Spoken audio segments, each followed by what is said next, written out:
right, welcome back. Pints and Politics. A little yee for the two listeners out there. The good album, as you said, right? That's right. Yeah. I still like what was the Late to Class or whatever it was? Oh, no. Was it College Dropout? College Dropout. Yeah, My Beautiful Dark Twisted Fantasy, while it's explicit, so folks, not promoting explicit music, but we're all adults. It's a good album. It's a very good Kanye album. I think you can listen to it front to back. So, work of art. But anyway. I hear you. Episode 68. Yeah, we'll Kevin Mawai. Kevin Mawai. Yep. Center for the New York Jets back in the day. Finished up with the Titans. Oh, yeah, that's right. Yeah. I think he was part of he was made famous by the butt fumble where Mark Sanchez ran into his butt with the Jets from 98 to 05. That's right. Sorry, Kevin Mawai. Yeah. But also a very good center, Hall of Famer. That's 16 years pro. That's right. Speaking of Mark Sanchez, in the news lately, what was that about? He was in the Indianapolis.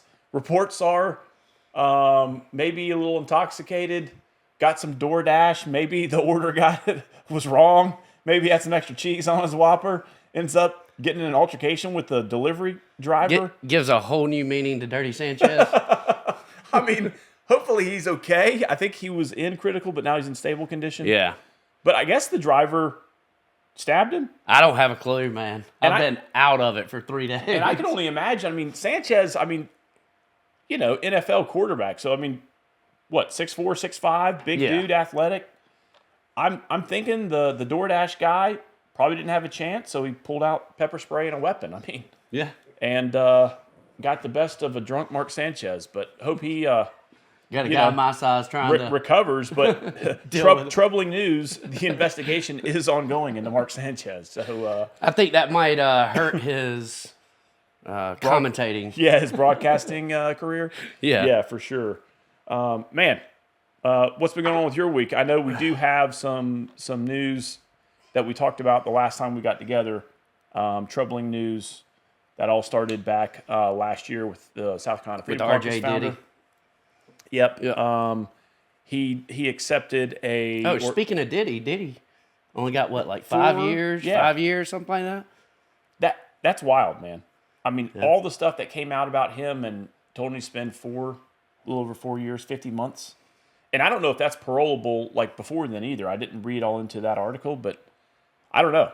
I don't know. And everything I'm seeing seems to, everyone always says sex offenders don't bode well in prisons. Yeah. But everything I'm seeing seems to, they actually have like a chomo wing to where they keep the child molesters and stuff like off on their own because So they are at so much risk, which makes no sense to me whatsoever. I guess they're not worried about them getting raped in prison because all of them are attracted to minors, but still. Yeah, I don't know. I would much rather put them in gym pop. Well, justice comes in many forms, right? Yeah. But back to the RJ, entered into the plea agreement on Monday. You were briefly there because you were already there in Columbia, right, for the insurance ad hoc? Well, before we get started on that, let's thank our sponsor. Ahead. As always. Comer Distributing. Yep. And today, we've got... It's fitting, right? Yeah. Highland Brewing, the CLAWHAMMER Oktoberfest, a Marzen lager, seasonal. I think it's pretty good. Yeah, Highland Brewing coming out of Asheville, North Carolina. Yep. Known for their breweries. My cousin got married there. Or no, he had his reception after the wedding. And folks, if you're just listening, we classed it up this go around. We're drinking out of a bottle, baby. Yeah. Cheers. But yeah, the Highland Brew does a good job with this Oktoberfest. It is the first week of October, so I thought it fit the show.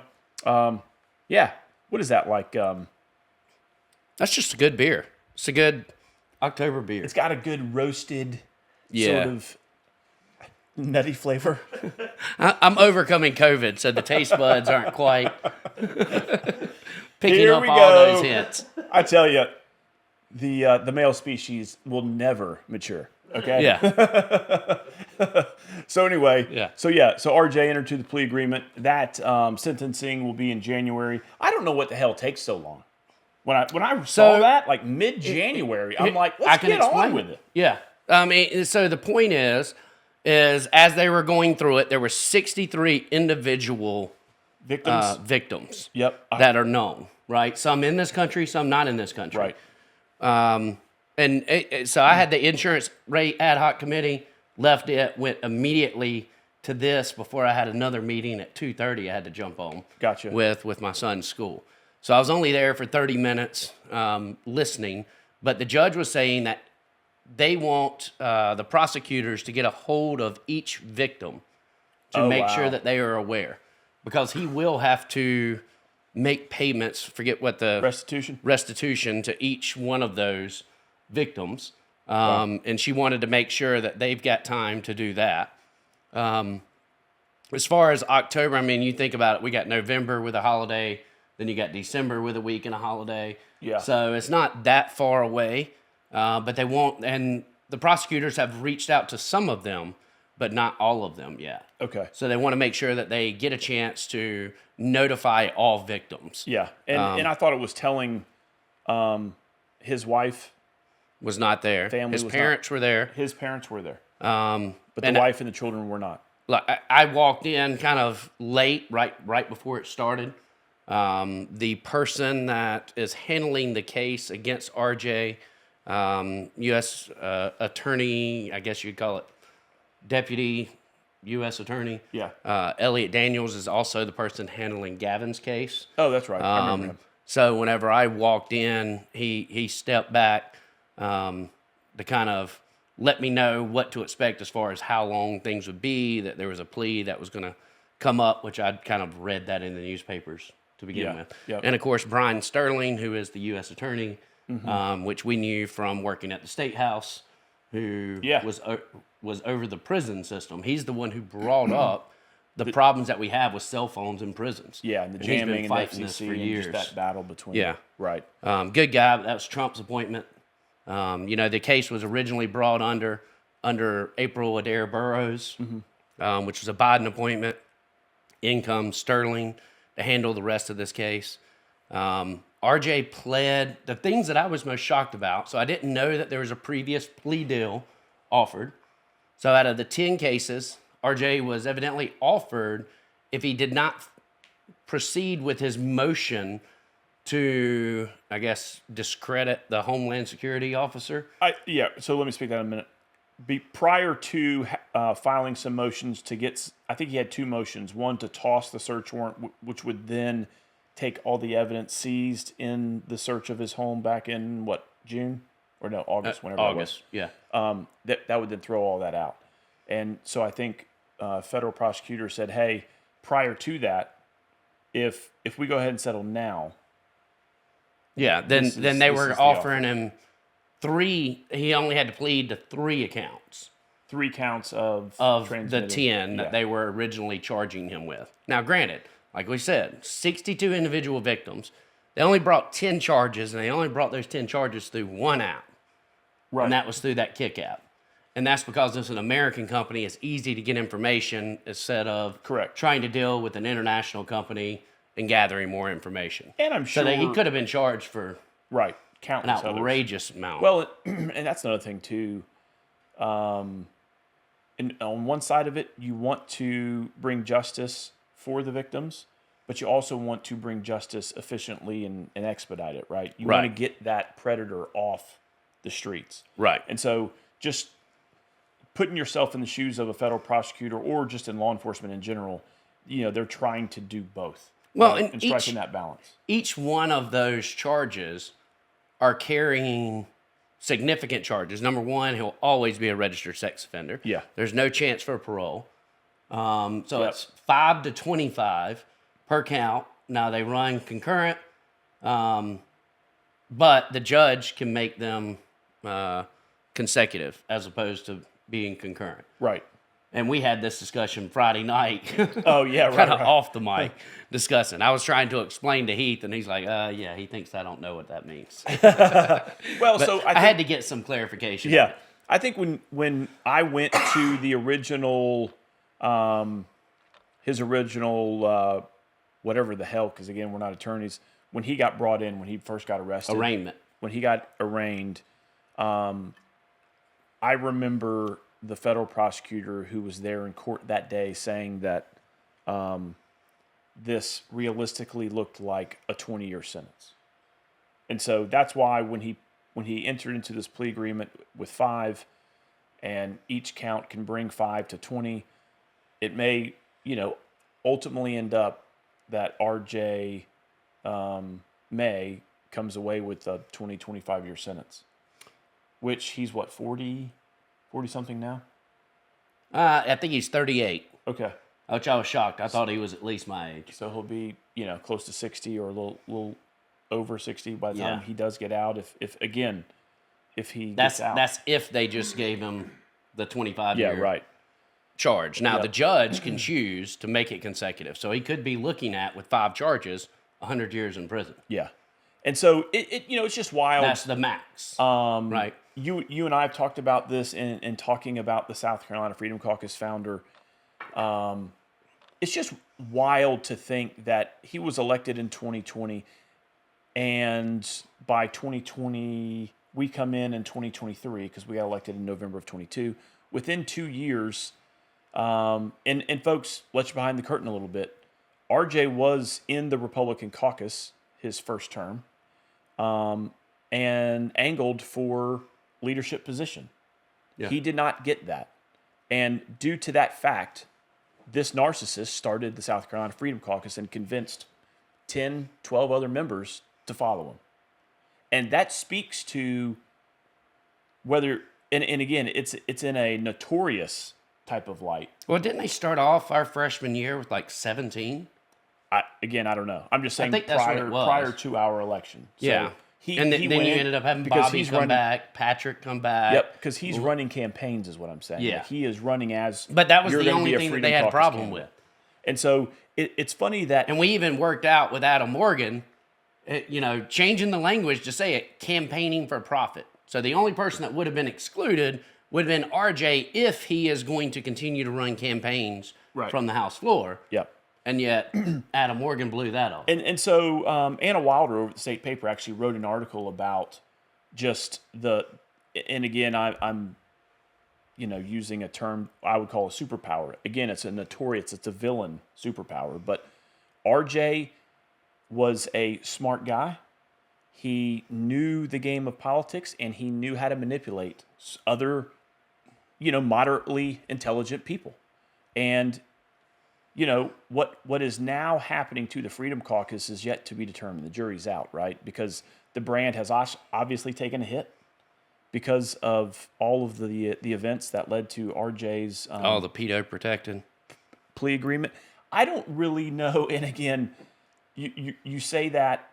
Whenever you call him an upstanding citizen after his house was raided, I'm considering you protected him. And so here is... sometimes that conversation gets hijacked, as Representative Cox likes to say. Hijacked.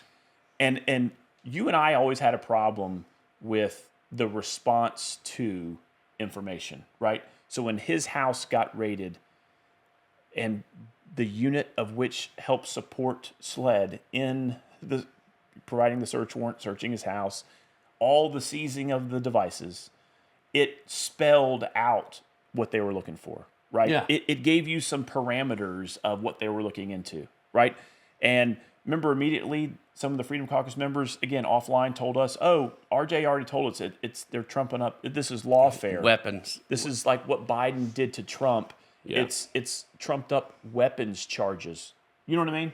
And I still don't even think that he said that. I just think they're so damn stupid that they said that this is the government weaponizing against me. They say, it must be about guns. But again... It goes to show you that, RJ, whether he did or he didn't, somehow compelled and brought folks to actually believe that he was innocent of this stuff. Yeah.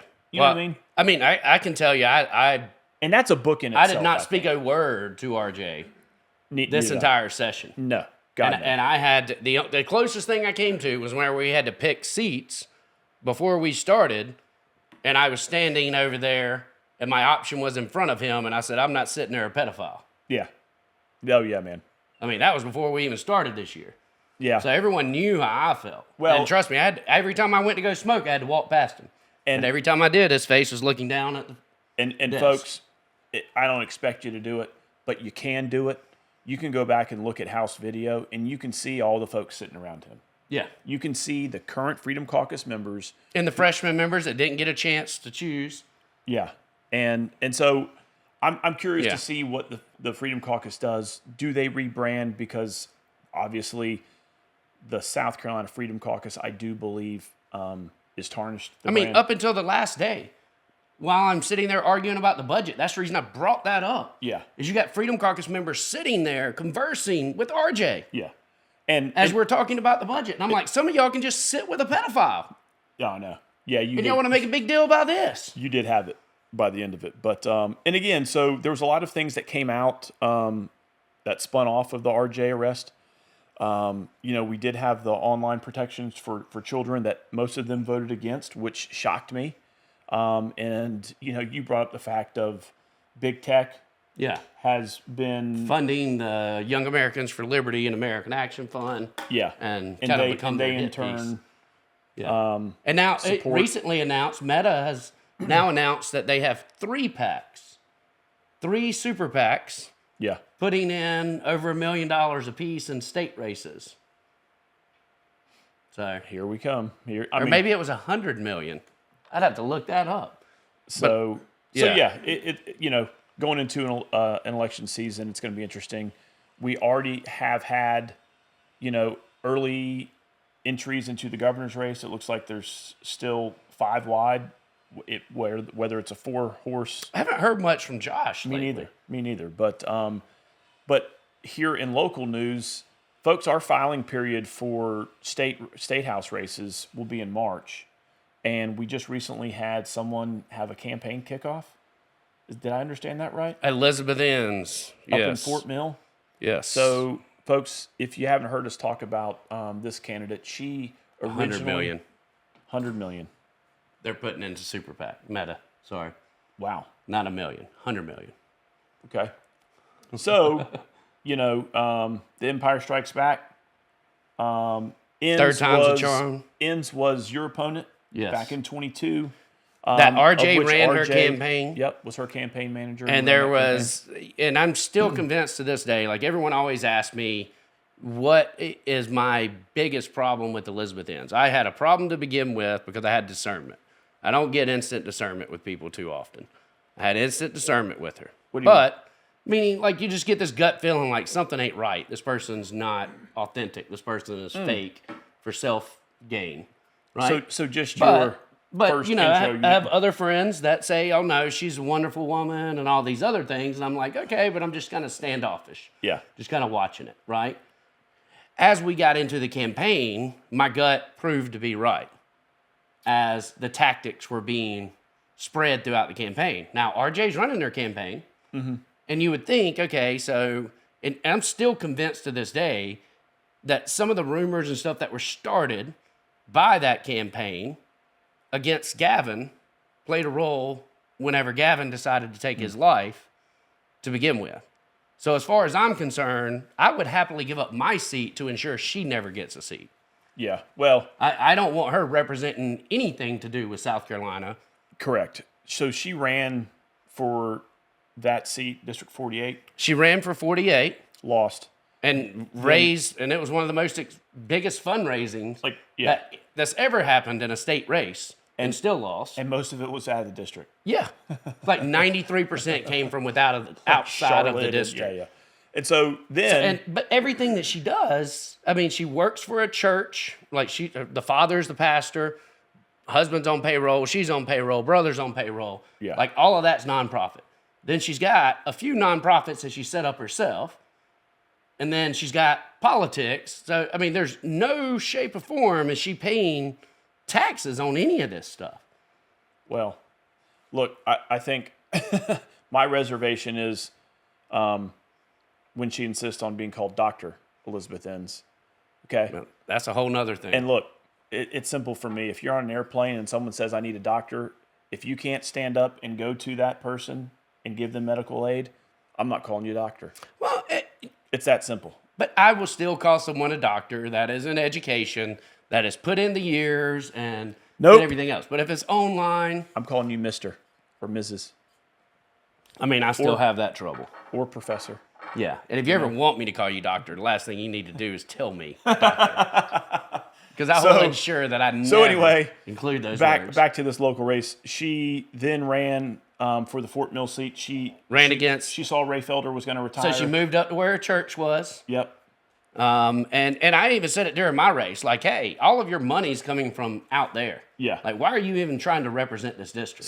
So she ran. Her and David Martin ran against each other. David Martin won. He is now in his first term.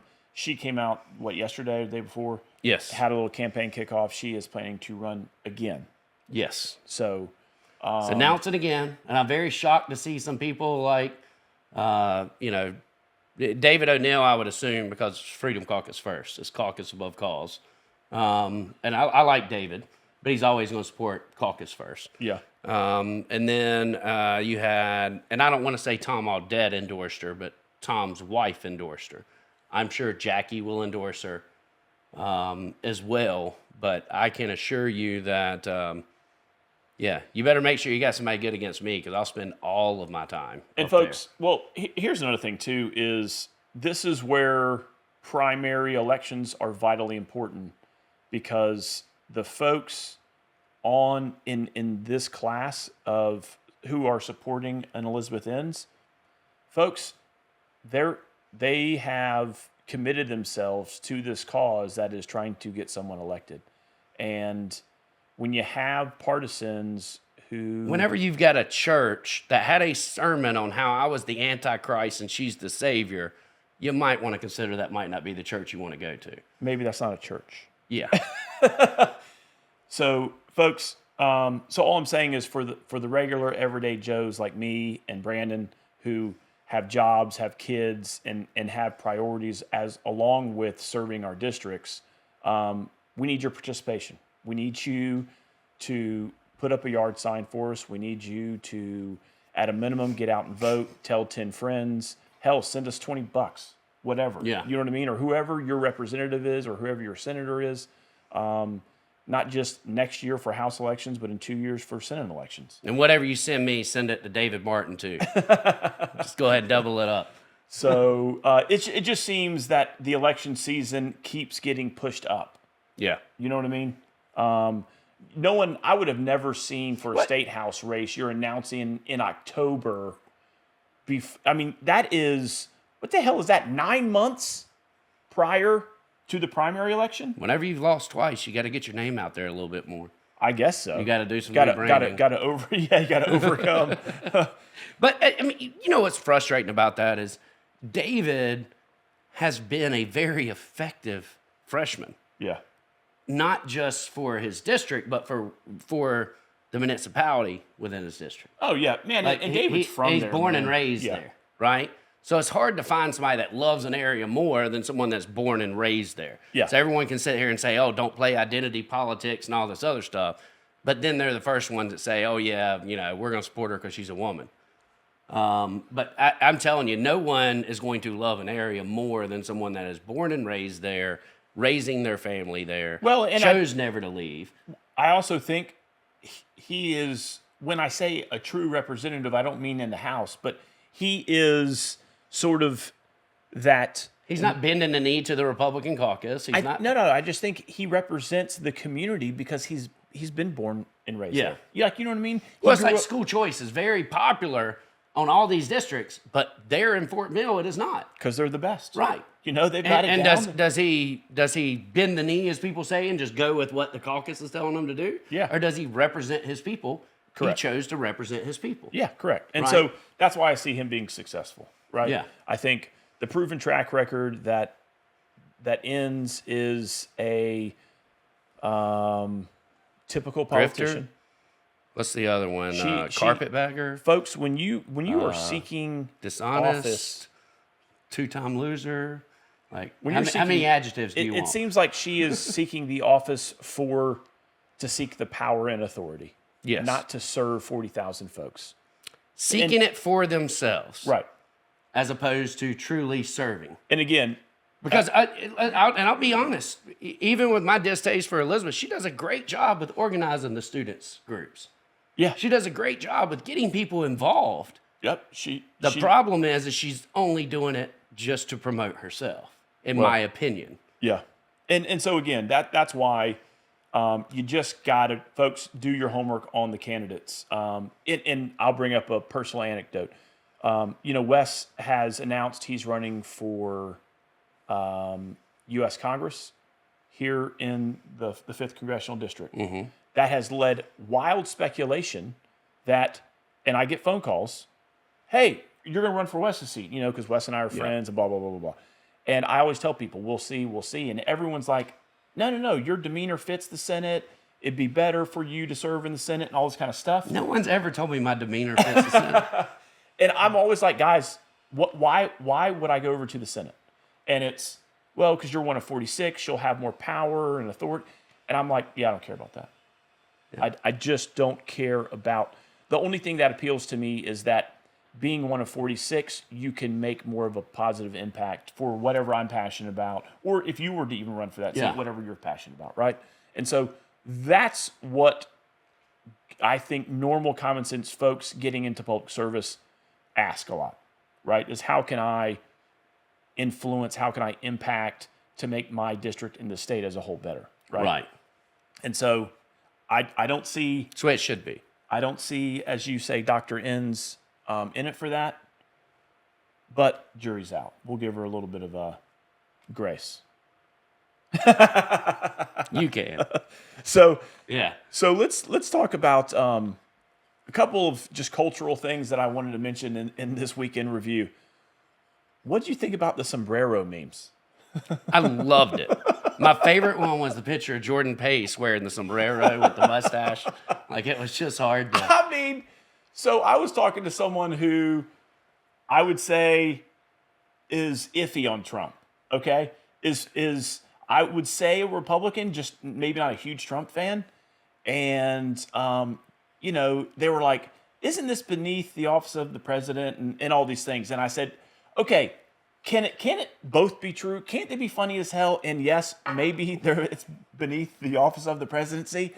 I mean, isn't that why some people love him though? Yes, is just those little pokes. And again, this is like the cultural part of this But that's also the reason segment. so many people hate him. Oh man, culturally, he is just that's shifting. Not presidential. Yeah, he is changing the way that we look at the office of the presidency for good or bad. I was listening I think there's to arguments for both. Bill Maher last night, and it was his podcast with he's talking with Sean Penn.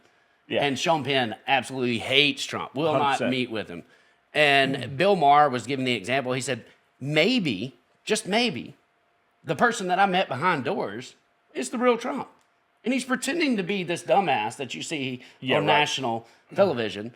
And Sean Penn was like, well, maybe he was pretending to be the guy with you. And he's like, yeah, it just don't work that way. Like, it's very hard to pretend to be smart. Yeah, right. But I'm telling you, the guy I met with in person is a completely different person than what the media is portraying him as. Because... And again, Bill being Bill Maher, left of center. Liberal. Self-proclaimed liberal. Yes. Like, he used to be the furthest left you would want to be. But he is not the liberal that will not sit down and go talk to Trump. And he took up the White House invitation and went and spent an evening with him, right? Yeah. Had dinner. Trump gave him a White House tour. And he even said, like, admittingly, I went in there with a bad attitude. Right. But he said, like, man, Trump, he's just in his DNA, he's funny. Yeah. He's quick. He's witty. And, that's the thing about Trump, those are the things, his staff was like, somebody get his phone. Like, get him off Twitter. Correct. Or get him off Truth. But, and he's like, hey, but this sombrero meme is getting out of control. I mean. I love it. It's like an original math formula, and then there's all these derivatives coming off of it. That is what's happening right now on Twitter and social media. I mean... I see a guy running around dunking sombreros on, any sort of... To be honest, I have not seen a posted picture of Jordan Pace wearing a sombrero. I said that facetiously. I can show you one. Someone did send me one. Anyway. But the last thing on the culture front is, have you listened to the new Taylor Swift album? No. Okay, I have. I have a 16-year-old daughter. So had trouble sleeping. I've got boys and I'm straight, so no. The answer's always going to be no. Here we go. Here we go. If the dancing makes me feel like I got to put my hands above my head, then I need to back away from it. Yeah. So I got up like at 4 a.m. Friday morning, and It was like, hey, where's that Tay-Tay? my daughter and I have been talking about it. She's excited about listening to the album. Everyone knows if you look, if you're not a regular listener of his show, you know I'm a pretty conservative guy, especially raising a daughter. And so, and y'all know I don't allow social media on her phone, all that kind of stuff. So I get up, go check. I start listening to this Taylor Swift album because it's basically like you got to read the book that your kids are reading to make sure there's not stuff in the book that you don't like or that your values just don't agree with, right? And that's hard. So I'm like, all right, this album's like an hour, so I'll listen to the album. So while I'm getting coffee, shaving, all those types of things, I'm listening to this stuff with my earbuds in. Texting us at 5 o'clock in the morning, the house, we keep waking up. Because my house is asleep. School, that alarm goes off at 6. And so I'm listening to these songs, and I'm like, wait, what? What'd she just say? And there's a couple songs in there that have some cuss words in it. Like, I'm talking like the B cuss word or like the D, like a damn, whatever. There's another one that's got the mother of all cuss words, right? My favorite? A few times in there. It's the F-bomb. And I was like, okay, I got to make sure she's not listening to that song. Then there are 2 or 3 other songs that have sexually explicit lyrics in them. And I know what you're going to say, Guffey. I mean, Heath, she is 16. She's getting up that age. Nope. No, I'm not RJ. I was not saying that. and I try to think back when I was 16. Yeah, I was probably doing some things that my parents wouldn't have, whatever. I mean, at 9, I was skating around to be so horny at the skating rink. I had no clue what it meant. Yeah, correct. And so back to the Taylor Swift album, not your own personal experiences at 9. You should have seen the mullet. It was going. So I was like, no, my daughter is not. And again, folks, I'm not naive. I know these things are out there. I know she probably hears them at school, right? I get it. But I'm also a big person of my daughters. If I'm doing my job, I'm going to do everything I can within reason that she doesn't get exposed to that. And it overwhelms her, right? And so I literally went to her phone and checked before she got up to see if parental controls was actually going to catch all these things. Fortunately, it does, and it grays out all the songs that are explicit. But unfortunately for my daughter is she was expecting to be able to listen to and enjoy with her friends on the church youth trip this weekend, enjoy this new album. Well, she can only listen to like 3 or 4 of the songs out of the 12 because Taylor Swift decided to go Eazy-E NWA on 8 of the songs. Is this a learning moment for me? Is this what you're trying to? I don't know. Are you telling me we need to increase our audience to children? No, I just, so that got me like in a lot of conversations with our parents all day Friday, Saturday about this stuff. Like, again, I know Taylor Swift's an artist, right? But shouldn't she consider her young audience when she's producing music? I mean, come on, man. She's got like 7 and 8-year-old girls listening to her music. I think whenever our public broadcasting can get away with saying these things once or twice, then they don't feel like it is in any violation. Every movie, every TV show. Like to me, I mean, my parents were the type that would get mad if you said pissed off. Mine too. Like, Yeah, you could say damn. Yeah, you couldn't say but. You couldn't say but. Yep. Like anything like that. And to me, it's always about the context of the word, not the word itself. Yeah. And the F word just happens to be one of those universal words. Adjective, adverb, noun. Yeah, I mean, and whenever you are, as people say, if you lack intelligence to throw in the big word, it's easy to throw in the F word.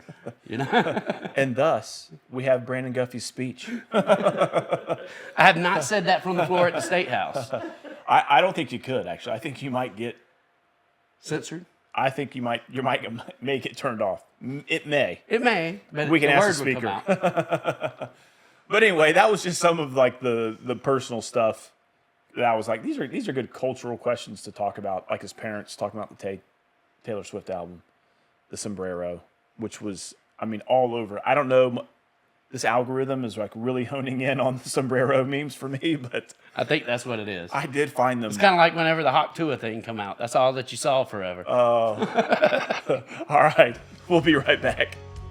This episode of Pints of Politics is brought to you by Comer Distributing. Comer Distributing Company is a wholesale beer distributor located in Rock Hill, South Carolina.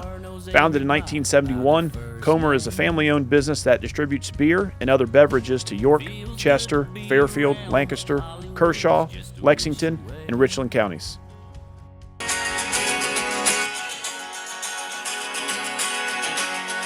Brings you back to your college days, don't it? That's right, baby. Man, I remember being at the Windjammer for their kickoff before the Hold My Hand video went out on VH1. That's where it actually premiered. VH1, boys and girls. Google that if you do not know. But they're back at number one. They're on the charts. Yeah, I heard that. That was that Scotty McCleary. Scotty McCleary. That was a Guffey comment. Not McQuarrie. Yeah. So, but yeah, they're back at the top just due to that Bottle Rocket song. Where they're playing Hold My Hand. Matter of fact, let's see what type of pull our listeners may have. And I know our listeners drop down in the summer, but since we're in South Carolina, we would love to have Darius Rucker, if not all of Hootie on the podcast. We don't have to talk politics. Have Hootie on the podcast? I would just love to hear the origin story, or just to watch you fangirl out of your college days.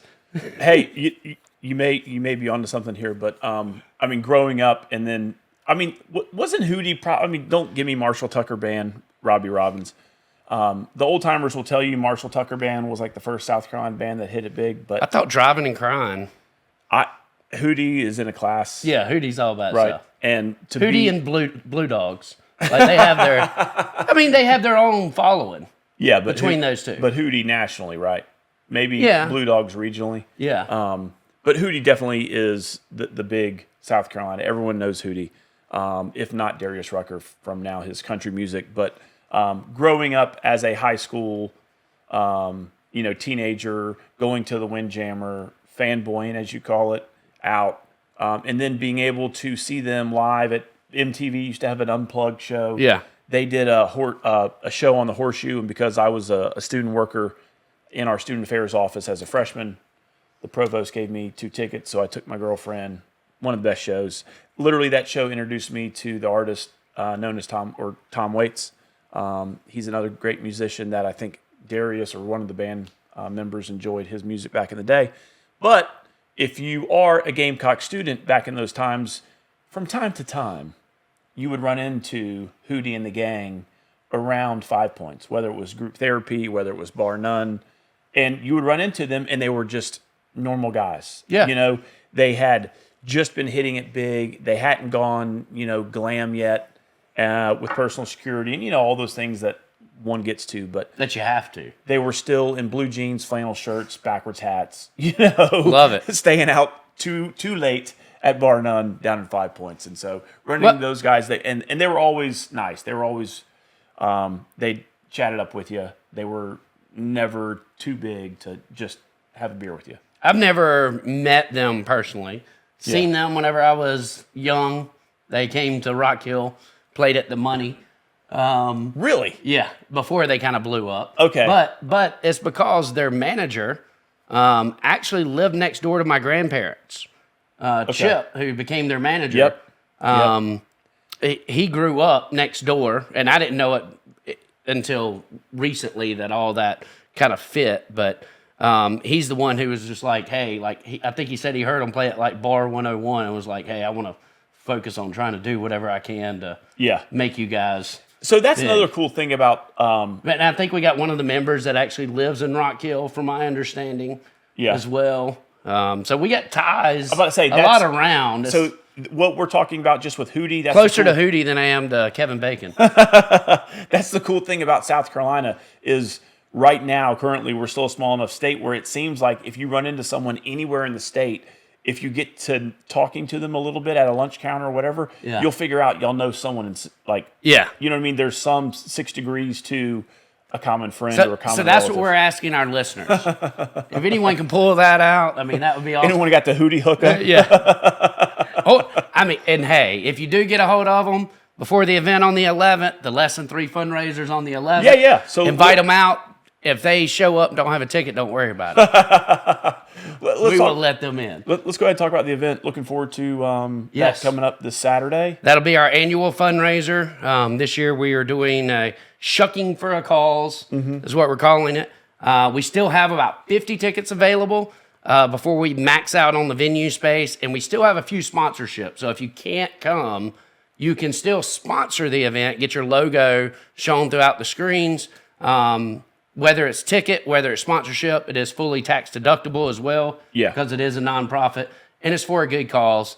This fundraiser, hopefully we only have to do this one, and it's enough to fund for all the speaking engagements that we're putting in front of students, warning them about the cyber crimes and mental health awareness throughout South Carolina. And, I always like to say, when you're hosting events like this, folks, it's that time of the year. It's South Carolina. You've got oysters. You've got some beer. You're going to have the LSU Gamecock football on. You're going to be doing this stuff anyway. You might as well do it for a good cause, right? And at a great venue, I might add it, Hoppin', there on Southern Street. So, and even if you can't come, like I said, sponsorship. Yeah. Or just donations. We're going to put the link back up. The link will actually end on Wednesday. That way we've got enough time to make sure we have enough oysters. We have all the sponsorships in. And the good thing is Hoppin's got a lot of draft beer and wine and stuff, so they ain't running out. Yeah. No, I mean, it's how many things are on tap? You already know that better than me. Yeah, it's like 46 or 50, I something thought like it was that. hundreds. I mean, it's that whole wall. Oh, goodness. So plenty. Yeah. Plenty. Right? And you got the outdoor fire pit, so it's a little bit chill. I mean, the weather looks like about low 60s. Man, I think it's low 55, high 70. So otherwise, it's going to be a perfect oyster roast weather. Absolutely. So, and if Hootie shows up, maybe we'll get some music. I'm just kidding. And if you're local, we'll have some music. And if you're local and you got a high school or college, no, got to be a college kid, right? To come help out. You need to be 18 or older. Need a couple volunteers. Yeah, but we still need about 8 volunteers. So we're looking for that. I'm going to post that. We'll post that on the Pints and Politics as well. So volunteers are always needed for these events. Our previous event, we had hundreds and hundreds of volunteers. Oh, yeah. Didn't have enough places to put them. This one, I mean, some more. we're struggling just getting volunteers, but we haven't promoted it quite the same because the last thing we want to do is promote it as something massive and then not be able to serve it. Yeah. But definitely looking forward to that and my own oyster table. Yes. You got an 8-top. Do I need to bring my own knives? Nope. I just got Amazon just came in. Okay. As a matter of fact, I think our sponsorship tables will get their own logo. Shucking with the call or Shucking For A Cause. Cool. I enjoy those. Oyster Because shuckers. it just fills up the drawer. Yeah. And we've got tons of other ones. I think I just got 50 more in the mail. Awesome. The wife's not in town, so I'm having to get all her Amazon packages, and they are stacking up very, very quickly. Definitely looking forward to that. Yes. Also, we wanted to talk about what we got going on next week. I know I've got some business travel. I'm going to Kentucky for another conference. It seems like it's that season.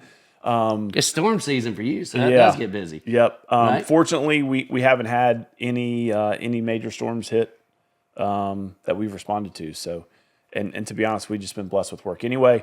So I'll be in Louisville, Kentucky. I know you got to fly out. You're going. Yep. I got to go to Delaware. Okay. First time ever in Delaware. I got to fly into Maryland and take catch a ride up to Delaware. They are signing Gavin's Law into law. Dude, that's awesome. On Friday, the day before the event. So I'm going to go there, participate. Senator Pettyjohn has been texting me quite a bit. They made a big push this year. And I don't know if it's actually going to be called Gavin's Law, but I know Gavin's Law is listed in the language. Right. But it is essentially our law being passed in the state of Delaware. Yeah. To protect minors online. And isn't that fantastic that South Carolina was leading in something? Yes. You know what I mean?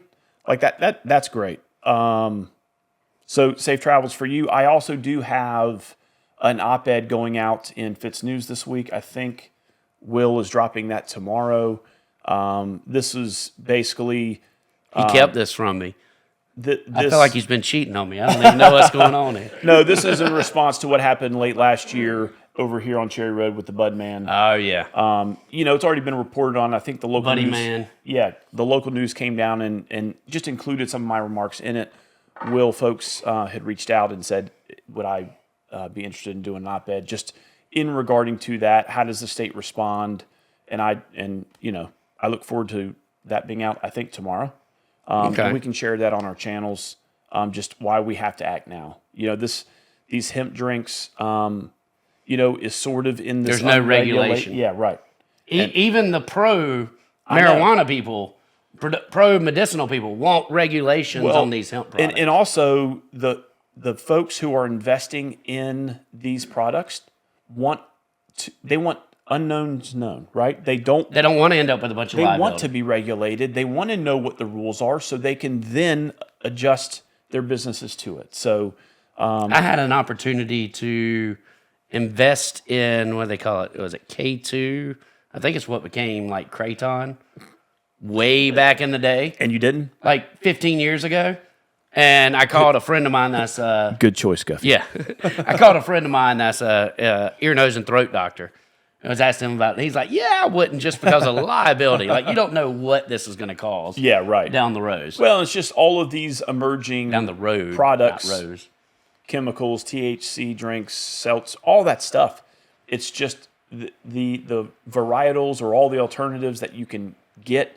And then also the servings. And then you don't have to be of age. And then to buy it. Correct. And the serving sizes. You get a 12-ounce can and it says there's 5 servings. Come on, man. Yeah. Come on. You're not regulating it through age verification. You expect a teenager to just take a 20% gulp of the can and put it in the fridge? Come on. Yeah. And it's just also the way it's marketed, right? It's marketed like drinks an open can out of the fridge. Correct. So there's just a lot of things at play here, and that article speaks to what I think hopefully will get done this year. Nice. I look forward to reading it since I'm just now hearing about it. So I'll send you the draft. Yeah. But all right.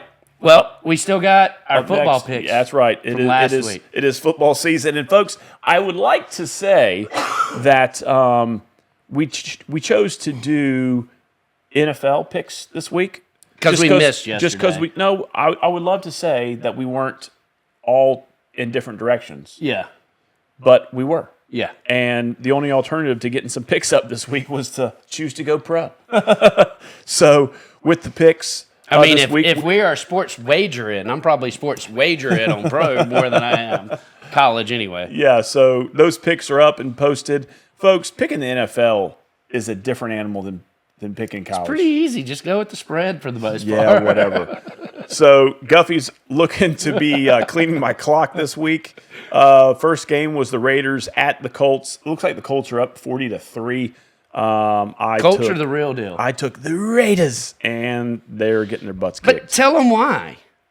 Okay, so when I went and looked at these NFL games, I went the opposite of what my brain told me to go. Because the NFL is so just the parody. You sound like my wife picking the most vicious animal. No. It's because I like the jersey color. No, it wasn't because of that. Just a lack of common sense. Like, this is where I think it's going to win, but I'm going to go the opposite. Yeah, so Denver, my Broncos visiting defending Super Bowl champs. The Eagles were giving 4.5. I took the Broncos thinking because you're a homer. It was a homer pick. I admitted, and that looks like your Eagles push is worth 5. Are going to win. Miami at Carolina. That game is currently 17-14. Carolina's getting 1.5, so I need them. I picked Miami because I am a Carolina fan. Yeah, right. So Don't jinx it. I have learned, this week I'd already made my pick before I found out we couldn't. I was voting against Clemson. I'm going to go against Clemson every single time because every time I pick them, they have lost. So from now on, I am going against I'd rather get Clemson. a bad record in sports wagering than yes, I will take that L all day as long as right. Dabo comes home with the W. So the fourth game, the Bucks at Seattle. That game has yet to begin. Seattle giving up 3.5. We both took the Bucks on that. Man, the Bucks are strong, man. Yeah. They've won the Mayfield NFC looks South. great. Yeah. It's amazing what a 3 years quarterback running. can look like with a good line. No kidding. Former Panther got cut. Yeah, because he had no line.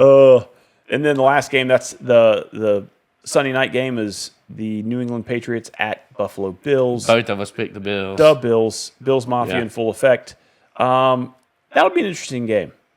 That one I'd kind of debated on. I debated on taking New England just because they're coming off that high of wearing Carolina out. But then again, it's in Buffalo. Yes. It's hard to go against that. Yeah, correct. And, So- in the spirit of,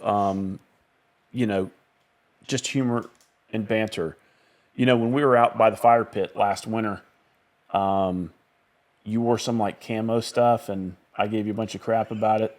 And then I wore some duck head camo pants, and you were like, "Oh, that's like the." I wore the real camo. He wore the. You were like, "Oh, that's like hey, the I'm preppy." listening to Taylor Swift camo. Yeah, right. You had the Lord Guffey outfit that you had. The Lord Guffey's coming back as soon as it gets cold enough. Look, my spirit of hand-sewn Halloween, hat out of Scotland will be worn. in the and my spirit of sport coat Halloween, will be worn. Guffey is live today as Elon Musk. He has always idolized the billionaire, and now he is dressing like him. I have gained like 20 pounds.